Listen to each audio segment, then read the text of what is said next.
What's up, YouTube? What's poppin'? What's good? What's Gucci? What it do? What it is? What's up? Okay, so as you can tell by the title, today we're going to be doing another college / post-grad related video. If you're new here and this is your first time stumbling upon my videos, I would encourage you to check out my college / post-grad playlist. Wow, why is that so hard to say for me? Check those out. Also, on a regular basis, I do pretty much like weekly vlogs, lifestyle type of vlogs, if you're into that. So you could consider subscribing if you'd like. You don't got to, but you should, because it's free and it's a good time.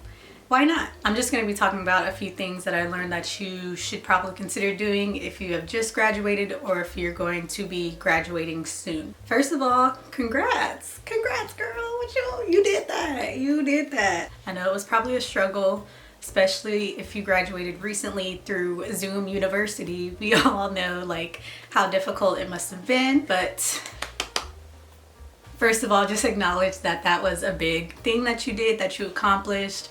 Whether you went to a junior college and just got your AA, or you went to a 4-year, or you went to a trade school, it really doesn't matter.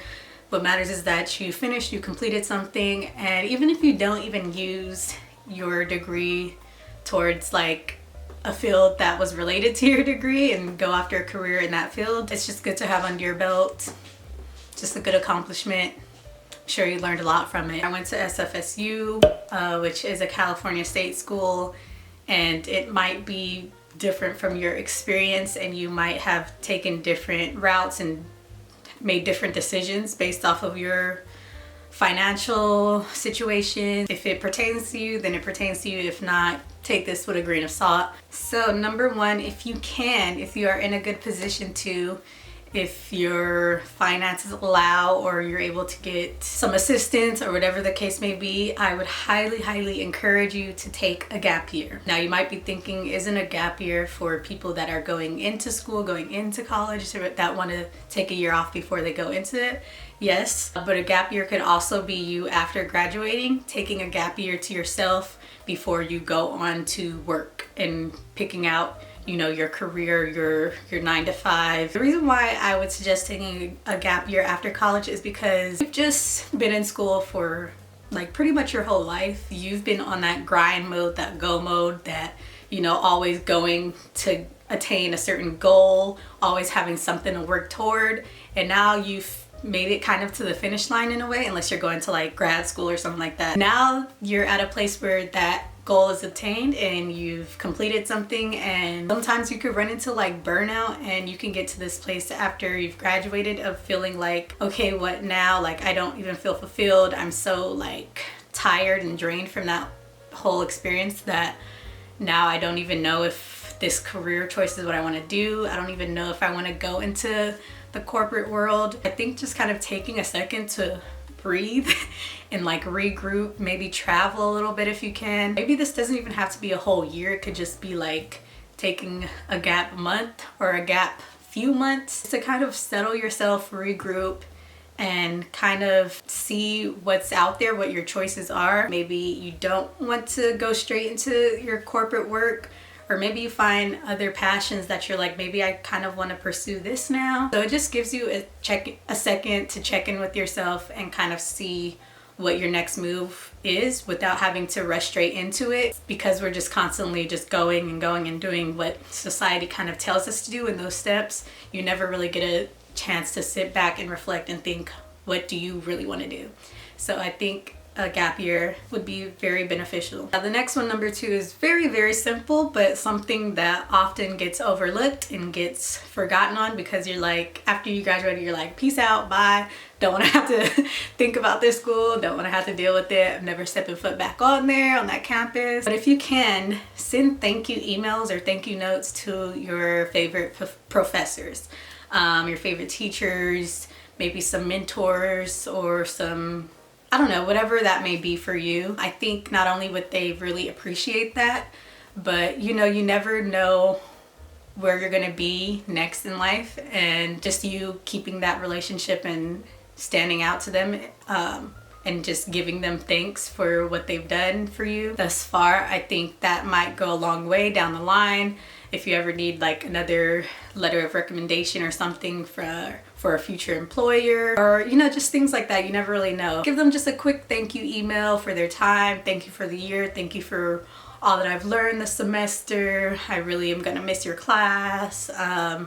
This specific project taught me a lot. I just want to give you a thanks and best luck, best wishes for your future students and future classes, stuff like that. It's really, really simple. It's not homework. It's literally just you candidly saying thank you.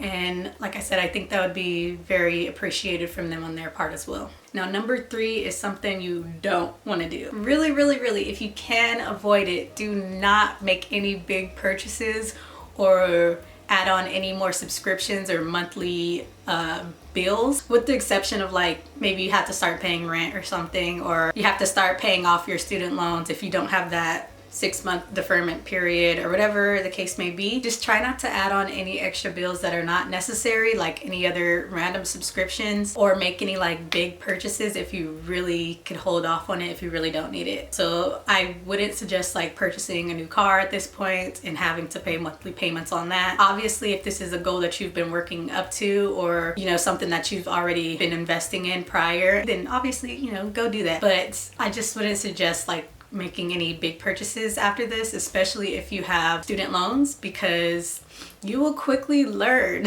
that after graduating, like, it's bad enough that in college you were broke, but after graduating there's going to be so many other expenses that are now thrown your way now that you're not a student, and they're like, okay, you are an adult in the society, a tax-paying adult, you're no longer in school, so you don't get those perks, so now where's our money? There's going to be a lot of things that are thrown your way. So I just would highly suggest not making any big purchases or making like random like luxury item purchases. Like, this would not be a time to buy that Birkin bag, but like if that Birkin bag is what makes you happy and if that's what you've been, you know, working towards and investing towards, then by all means. But if you can avoid it or put it off for a minute, I would just suggest, at least for the first year out of college, trying to save as much as you can rather than making any big purchase or adding on subscriptions that you really don't need. So on the subject of that, of money and loans and all that good stuff, what you do want to do is plan out or organize your loan repayment plan. So I know a lot of you guys,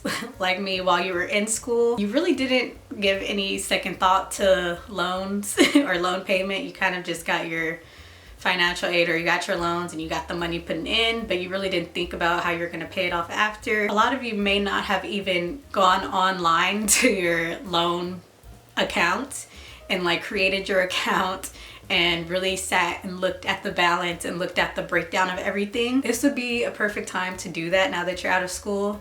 Really, you should be doing that while you're in school, but I know most of you haven't. So now would be a really good time to just sit down, organize that. Just even if you're not going to start paying it off right away and you're still on your deferment period, just go onto your account, look at everything, look at the dashboard, look at the breakdown of all the expenses, everything you owe. Not to get discouraged of if you have a lot to pay off, but just so that you are in the know and you could kind of start planning out and organizing how you're going to be attacking that moving forward. Just a little side tip for any like incoming freshmen.